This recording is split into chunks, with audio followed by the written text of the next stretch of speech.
Man, speaking of, like, why do we have an orange bug and an orange speedboat?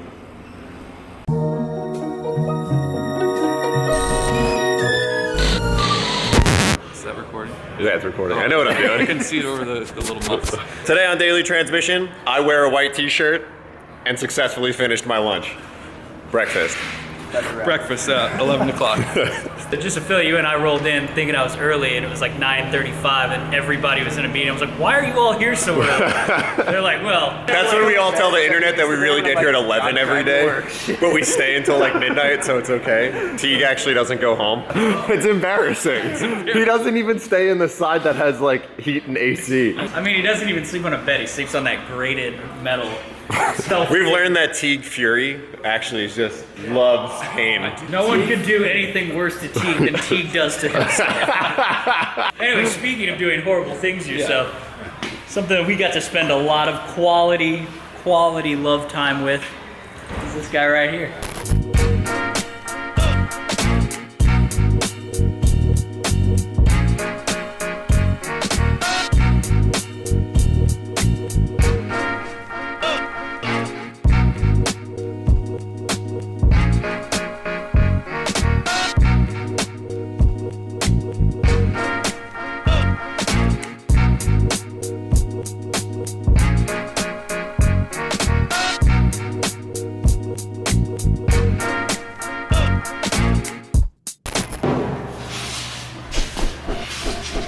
Whoa. Sorry, man, I gotta get in the zone. So a lot of you guys have seen all over our social that we bought a crappy $2,500 Baja bug and then drove it to the Baja 1000.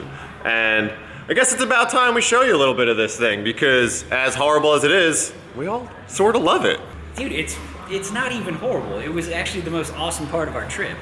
I mean, even though, you know, we got to see like 1,000 horsepower trophy trucks flying by people like 8 inches away. 8 inches away, I saw someone try to touch a trophy truck going through whoops. So Brian and I bought this day before we left for Baja, bought this thing off Craigslist for 2,500 bucks, and then Dan the man over here did a little disc brake swap.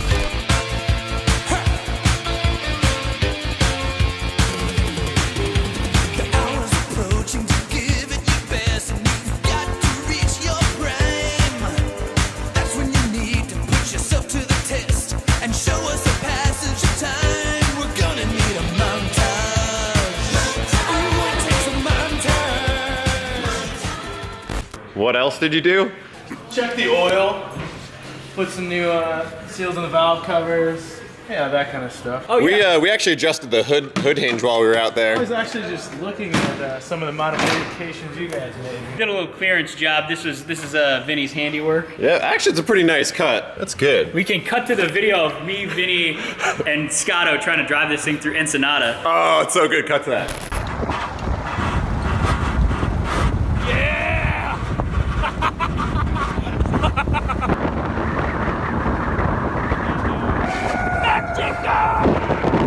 The funny part about cutting these fenders is we went to go shoot Casey Curry's Ultra 4. We got there and like the first order of business, we were like, hey, you guys have a Sawzall we can borrow?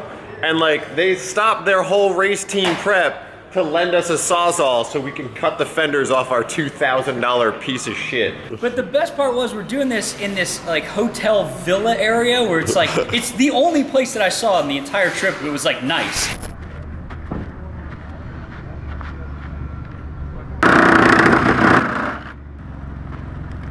Really? Go ahead. Just try not to cut the tires. Thanks. Nice. That looks way better. Honestly, you would think that a professional did that. This is my natural hacking position, but now I have to switch it up and go lefty. Look at that. You call me fat? Look at that divot in there for just driving like 2 miles. Okay, fine.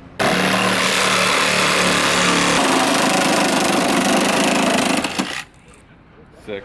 It looks way better. Still want to do best. Oh man, I forgot that this whole thing's not bolted down. Oh, that was amazing. Hey, someone sit on the hood. Baja Bug update.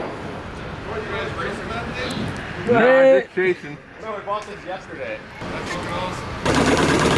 You got a juice? Yep. Let's see if they got on the battery. I know you guys are racing a really big event tomorrow, but I just killed a battery on your Sawzall. We came here to interview Casey Curry about his race tomorrow, but instead we ended up just destroying our bug or making it cooler. How many times did the steering wheel come off? Just once.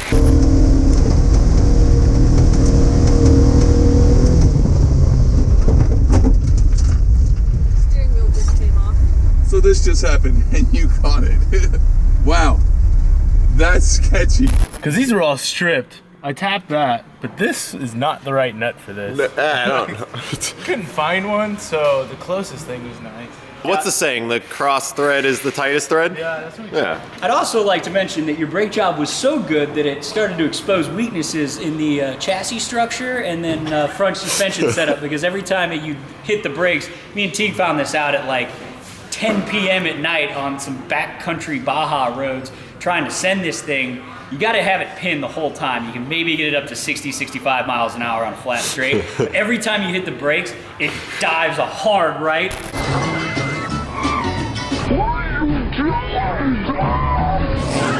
So since the intro of the Baja video, we made a couple changes, mechanical. Most importantly, we put a roof rack. Well, the roof rack was on it. We put this sweet light bar on. Dan, you want to take us through a little walkthrough of your wiring? Oh yeah! It's real interesting. I got electrocuted by that. Here at the Donut Garage, we're not fully prepared. We're not a fully prepared shop. So like, we don't have normal things like an abundance of wire or like connectors or like I didn't do that. anything. When you don't have enough wiring to go from the battery properly around the car to the light bar, what do? Drill a hole through You just the roof. drill a hole right in the roof. That's tucked all right, man. It's tucked nice. You don't really see it on the inside. That much. But honestly, yo, the light bar came in super clutch. The headlights look like someone has a candle inside of a jar. Like that thing, that thing literally, it makes nighttime daytime. You can see like 4 feet in front of the car. Daylight. Mask behind your hand. Yeah, that's all it is. This is the one thing that really makes this thing awesome. It's honestly too good for us and the bug. Look at this. I mean, as always, like when you have a crappy car and then you get something really nice, you got to make sure you crap it up just a little bit so it's like on the same level as the car. So sick king shocks with external reservoirs, zip tied to a gas tank. Well, mind you, we did this in the middle of the night on the side of the highway in the Mexican desert. All right, Baja bug update. This is just about the easiest shock removal you could ever ask for. By the way, Oh yeah, we're doing- just wrenching on this on the side of a highway in the middle of the night. there is nothing around us. But we decided this is the greatest place that you can just pull a car apart. Yeah. This Damn. is some like, this is honestly too nice. Give me more light. That's how it works. That's just gonna hit the body. Got an assortment of washers and spacers and what have you. Remote reservoirs, like that's some baller shit. This is better suspension than most of our other cars. Guys, there's really nothing like modding a car just out in the middle of the desert. Look at this, like that's tight, The like best that. place to work on a car is on the side of the road in the dirt.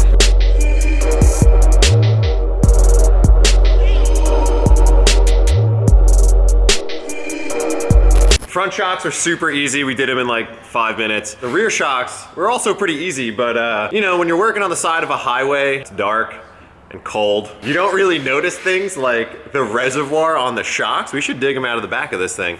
The reservoir on the shocks are fixed. When we lowered the car, we go to drive it away. This looks legit. Let's lower this thing down. I want to Alright. go drive it.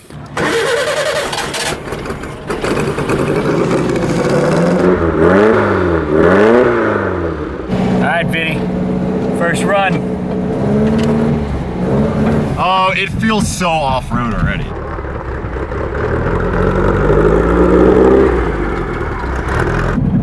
That can't be good. Everything sounds wrong. That sounds horrible. Everything sounds wrong. Stop. It's riding on the CV. Oh man, that's stupid. Yeah, the reservoir bashed most of the bolts out of the CV, which you can still probably see here. So the shock right here had the reservoir up top, and when the car lowered down to ride height, Let's give them a. it maybe just blasted off a little bit of the CV bolts. And you can see this is where it was chewing through the CV bolts. This is what it's like to ride a rigid frame motorcycle with no rear suspension. And of course, we're idiots, so we told the guys at King, and they were like, oh, yeah, well, you're dumb, but we'll give you a soft line setup for it. So we'll remote mount the reservoirs and then put them back on, maybe before we like take this thing to like King of Hammers or, I don't know, jump it off the dock. Hey Dan, one thing I'm noticing is, you know, I know one of your expertise is alignments and stuff. Dude, this whole caster and toe problem on that is looking sick. It's got like 3 degrees of positive camber, Yeah. like 87 degrees of toe. This one I noticed was not like that before I left. We can cut to Kanan doing his 3-over crest with Ashley in the car. Yeah, we don't know who to blame. Kanan's saying he wasn't getting the proper driving notes and went over a crest straight when he should have made a left and piled over boulders, like straight on boulders. Yeah. New guy Kanan decided to send it too hard because Zach told him to turn it up to 12. Kanan came over the crest, launched it over I think he actually series of used volcanic rock.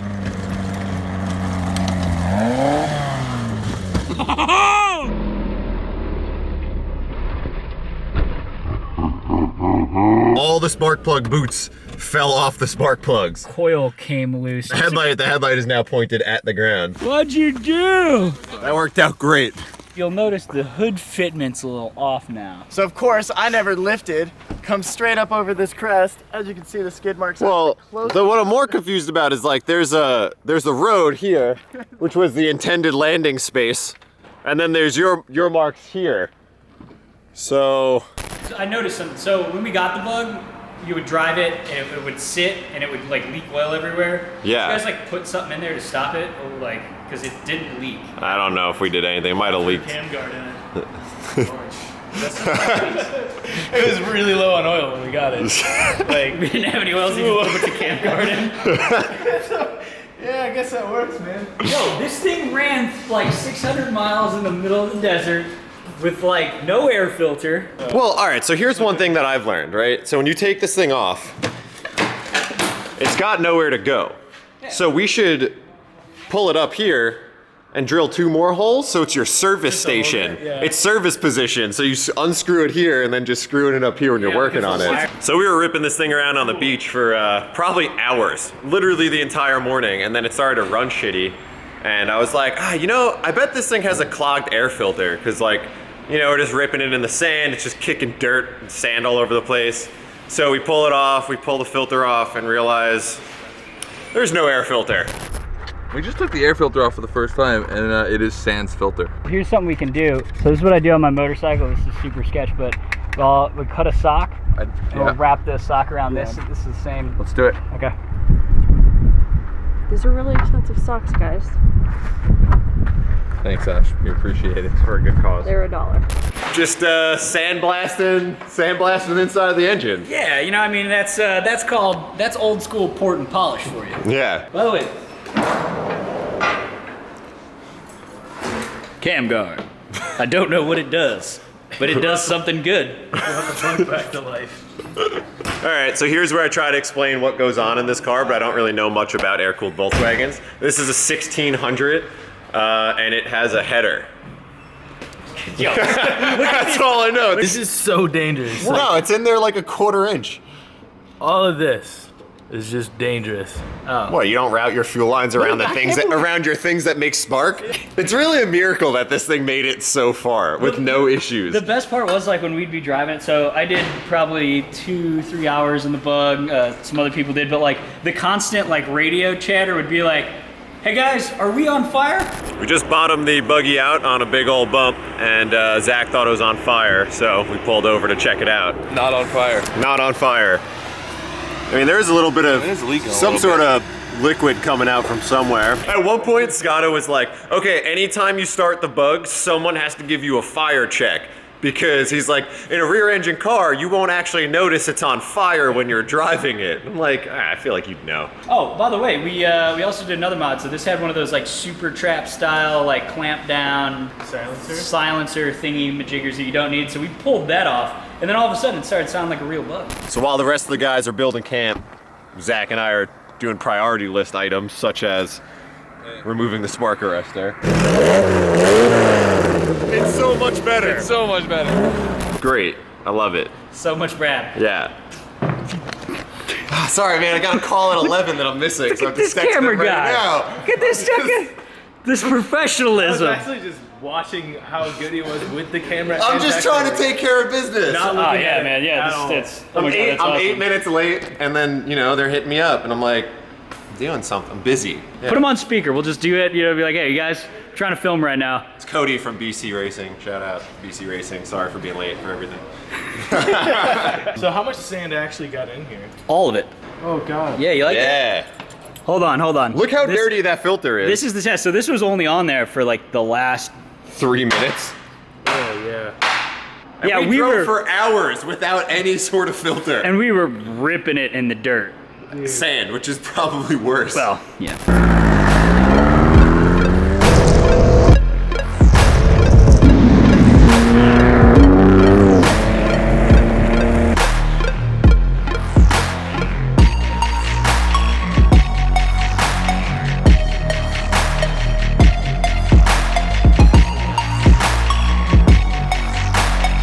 Can we fire this thing up and see if it still runs? Yeah. Yeah, here, it just, Yeah. you don't need You know that. what? Don't even put that on yet. Give it a little gas. Can you just peep this setup that I have to hold the battery terminal? Let it go. Come on, baby. There you go, you get it? No. What do you think? You think it could be a wiring I problem? think it's a wiring problem. You think it could be a potential wiring? I think they wrapped wires Potential wiring around- problem? See, I'd like to offer you a special deal. For $15,000, you too could be the owner of this historic, classic, landmark vehicle as seen on the Hoonigan.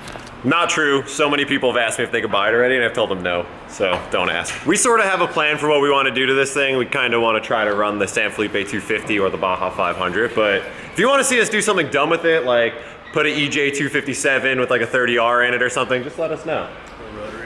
Or a rotary. God, you guys. 4.0 GT3 RS engine, whatever. Keep it boxer, you know? Small block Chevy, root style. Honestly, remember, like I've never been afraid of like crossing into Mexico before, but when I got stopped and they shook me down because I had 4 extra tires in the bug, like I was like, dude, I'm here.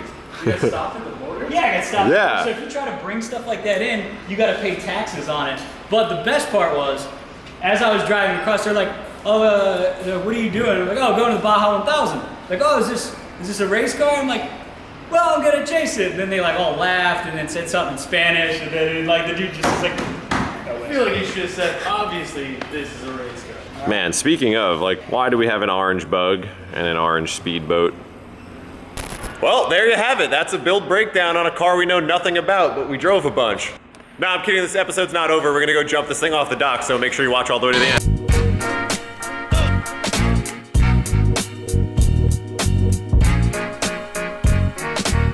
We got the leather jacket, we got the long tee on, got the hoodie on, got the beanie under the hoodie, the lettuce.